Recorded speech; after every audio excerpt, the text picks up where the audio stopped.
You cannot build muscle and endurance at the same time. That is the biggest load of bullshit I've ever heard in my life. My name is Sam Gerlin and I'm the founder of Gerlin Nutrition. I'm a fully qualified nutritionist and I'm a health and fitness coach. And today I'm going to be talking to you about exactly how you can build muscle and endurance at the same time. Okay, I'm going to be debunking the myths associated with this whole topic, and I'm going to be telling you the exact protocols to follow to make sure that you can do exactly what I'm talking about. Okay, the word or the phrase hybrid athlete has become a massive buzzword in recent months and years now, and I'm going to be telling you exactly how you can leverage those principles to make sure that you are building muscle, you are getting stronger, but you're also getting quicker and you're also building, your stamina and your endurance concurrently at the same time. Okay, if you see me looking down here, it's because I've got my laptop. I want to make sure I'm covering all the points as always. And I'm going to ask you very kindly now if you could hit that subscribe button down below if you're interested in these sorts of topics. It really does help me out, and I'm coming with loads of value with 2 to 3 YouTube videos every single week. So be sure to hit that subscribe button and stay tuned. But without any further ado, we're going to get stuck straight into this. Okay, now when aiming to build muscle, to get stronger and to build endurance and get faster and run further at the same time, there are certain principles that we have to follow, because the reason that I think there's such a stigma and myth attached to this, I think it comes from the bodybuilding community. Now, I might get some stick for this. I was once, following, as a younger version of myself, was following the bodybuilding principles. I was, trying to run a little bit less and get in the gym and optimize for hypertrophy and these sorts of things. And it's a common myth from that bodybuilding community, that circle, that the more cardio you do, the more muscle you lose. And ultimately, whilst there is certainly some truth to that, if you're optimizing for the way you feel, if you're optimizing for an athletic looking physique, then it's certainly possible to build muscle and stamina endurance at the same time. And I'm going to tell you exactly how now. You might have heard of something called the interference effect. Now, this is the idea that whilst you're training for 2 things concurrently at the same time, you prevent progress in both because they sort of fight, each other for adaptations in the body. And the interference effect is definitely a thing, and it's something that we actually have to lean into as opposed to using as an excuse not to pursue muscular growth and endurance at the same time. Okay, so I'm going to go through, some nutrition principles to follow first. That is my area of expertise after all. So I'm going to provide as much value on the nutrition side of things first. Then we're going to talk training and a few other bits and pieces around recovery and metric tracking and these sorts of things as well. Okay, so do stick around, stay tuned. There's plenty of value coming, but let's start with the nutrition, of course. And when you're fueling for a dual goal like this, your nutrition becomes doubly as important. Okay, so the first point I want to make here is on, you probably guessed it already, but it is on protein. Now, to ensure that you're building muscle, even whilst, your levels of cardio or, endurance based training is high, the importance of protein is only emphasized and becomes even more important. Okay, so protein, is anabolic. It builds muscle, as we know. It's important in the reparation and the growth of muscle. So when we tear those muscle fibers during our strength sessions or even whilst out on a run, the protein's there to glue those fibers back together and build them up and make them, grow, okay? So that's the idea behind protein. That's the way it works. And a basic principle to follow is if you are training both endurance and strength, is to aim for a very bare minimum of 1 gram per pound of body weight per day. Okay, not per couple of days, not per week, every day you need 1 gram per pound of body weight. So if you're a 200-pound athlete, you guessed it, you need 200 grams of protein every day. It might sound like a lot, but it's the bare minimum you need. Now, if your volume and your intensity is particularly high on certain weeks, or every week for that matter, then pushing that number to 1.2, even 1.5 grams per pound of body weight per day is something that you should be striving for, especially if your goal is ultimately to build muscle, to get stronger, and to still experience those endurance gains. This can't be emphasized enough. I really do stress the importance of this. Your protein intake needs to be dialed in effectively. You know, you need to make sure that you're hitting these numbers. Otherwise, it does become very, very difficult to build muscle and endurance concurrently. Okay. Now, some people will push me back on that and say, yeah, but you know, eating such a high protein diet, you can't utilize all of the protein in one sitting. But recent research has come out to suggest that, okay, only 30 to 40 grams of protein can be used for, you know, muscle protein synthesis, so the reparation and growth of those muscles. But if you eat 100 grams of protein in one sitting, which, you know, is quite easily done,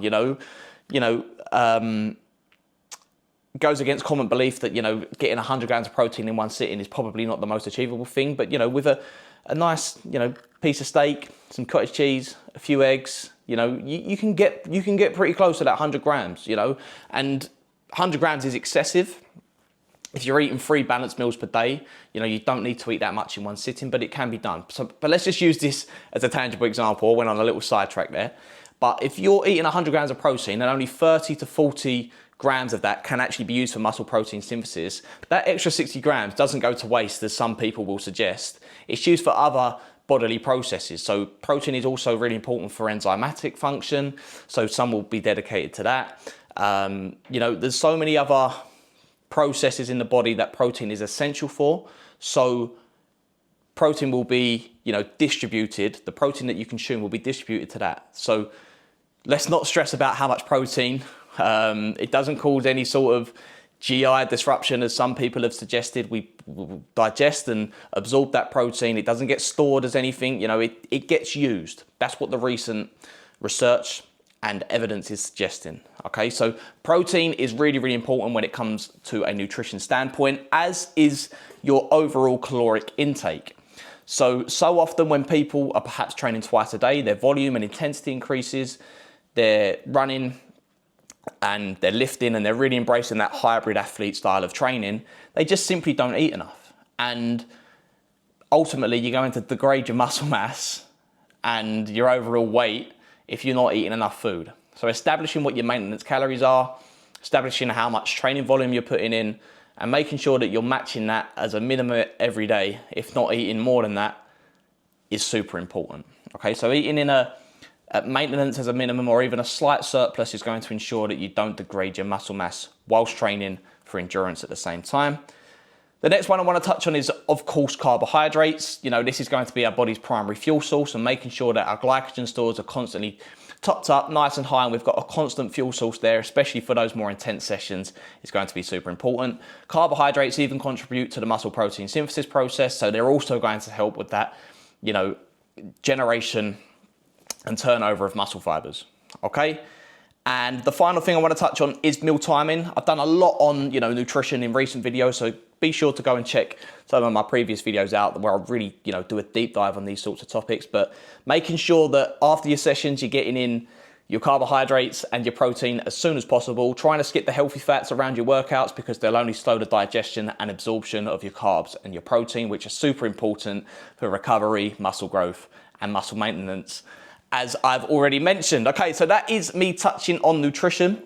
If you've got any questions on that, leave them in the comments down below, or do go check out my recent videos that, you know, really dive into those areas in more detail. Next, we're going to touch on training. Okay, so there's 2 P's that I want to talk about here. One of them is periodization and one of them is polarization.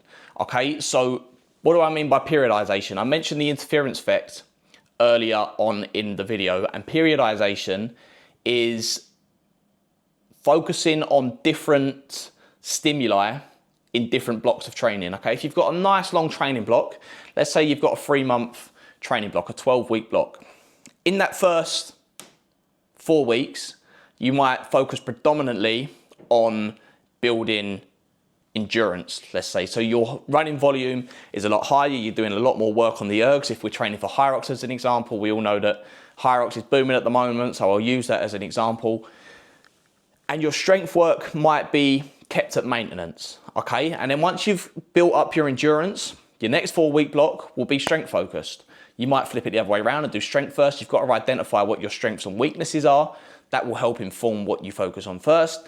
And then, in the second block of 4 weeks, the second month, your running volume comes down slightly and your strength work goes up. And then in the final 4 weeks, you'll have a couple of weeks that are very specific training to Hyrox, combining the principles, and then you'll have a little deload before you peak for your race. Okay, so that is the idea behind periodization. We can stretch that onto a broader time scale. So you can look at, 6-month blocks, or, in the off season, you might have identified that your running's a real weakness. So your running volume goes up, your running intensity increases, and you keep your strength training at maintenance again.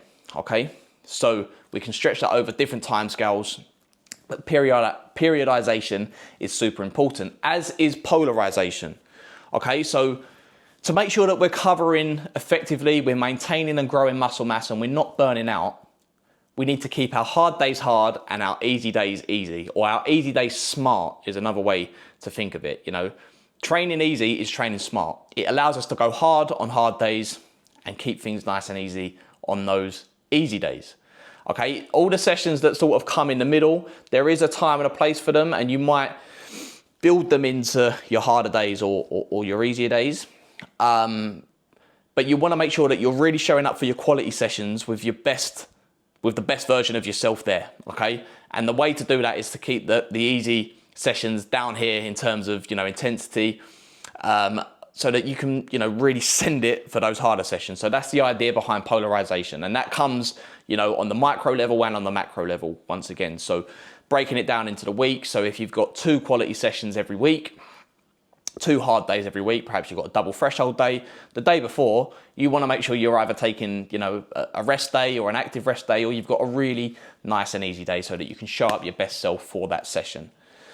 Okay, so when it comes to, the strength and endurance training themselves, strength, I think it's really important to focus on your compound movements, regardless of what you're training for, making sure you've got some sort of back squat in there, or some sort of squat movement, some sort of hinge movement. So whether it's a deadlift, that's my go-to, some sort of bench press, an overhead press, some sort of row, things like pull-ups are great as well, dips are excellent. So those compound movements are going to be the foundation of your strength work, and then you can throw in accessories as well. So if you want to do a little bit of tricep work, you can, perhaps put in some rope extensions or some bicep curls for your biceps, of course, some lateral raises for your medial delt and these sorts of things. But make sure the foundation is in those compound movements.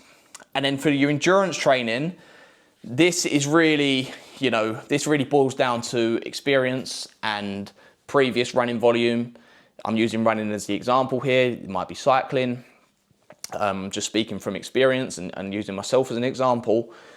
You want to make sure that, if you've previously ran 40, 50K weeks, but you've just come off the back of a strength block and you've only been running 20 to 30K, for example, you don't want to go straight back up to 40, 50K. You want to build slowly. Look at building frequency first, so the amount of times you run per week, then look at volume and then intensity. Okay, so that's the process to follow. I've actually got a video breaking that down as well, so be sure to go and check that one out. Check my channel out for all the videos where I, dive a little bit deeper into these topics. They will be, on my channel page, so be sure to check that out. And now I want to focus on the next point, which, as I mentioned, is recovery and adaptation. So you need to give yourself, your body, time to actually grow the muscle and repair, and to make sure you're getting the most out of those endurance gains as well. Because if you just keep hitting things hard, you're leaving potential on the table. Okay, so making sure you're getting that 7 to 9 hours of sleep per night as a minimum is going to be super important to facilitate that muscle repair and to get your hormonal balance right. Because if your hormones are off whack, you're not going to get the most again out of your muscle growth and indeed your endurance gains. So the way I see it, it's like, let's think, if you've just done a hard session and you don't come in and make sure that you're, say Okay, let's say you've done a really good session. You got 100% out of that session. So you've just done a running interval session as an example, and you absolutely smashed it. You hit every time, you felt great. You come out, you're still feeling pretty good, but you don't eat, carbohydrates or protein within the first half an hour to an hour of the session. Okay, so now you might have dropped down from that 100% to 70% because we know that if you don't take on carbohydrates within the first 30 to 60 minutes of performance, you actually slash your gains by up to 30%. Okay, you slash your recovery by 30%. So now you've dropped down to 70%. Let's say that you trained late in the evening. Okay, so you've thrown off your circadian rhythm, so you have to eat late. And then by eating later, you disrupt your sleep. So now all of a sudden, from that 100%, you've dropped down to 70%. And now you've dropped down to 50% because you've not eaten. And then you've dropped down to 30% because you've not slept very well. Okay, so you can see how, you're leaving so much potential on the table by not keeping on top of things and being proactive with your recovery and allowing for those adaptations. The same goes for, I mentioned sleep there, but the same goes for nutrition and sleep and just managing your stress around your workouts as well. Okay, super, super important. Next thing I'll touch on very, very quickly, that's not really the point of this video, but I should throw it in there, is on supplementation. So if you want to help yourself, there's two go-to supplements that I will recommend. Outside, some of the obvious ones like your omega-3s, your vitamin Ds, your multivitamin, just to make sure you're covering all bases, some magnesium supplements perhaps. Two performance-focused supplements that I do recommend are creatine and beta-alanine. Okay, so beta-alanine will buffer the buildup of lactic acid, which helps you perform at higher intensities for longer durations and just prevent that burnout and any sort of sign of injury. So that's a super important one. I think that's 3 grams per day. Forgive me if I'm wrong on that, but I do believe that is the case. And you need to soak the muscles with that one. So that takes 45 days of consumption to become fully effective. So just bear that in mind. And with creatine, again, 3 to 5 grams per day.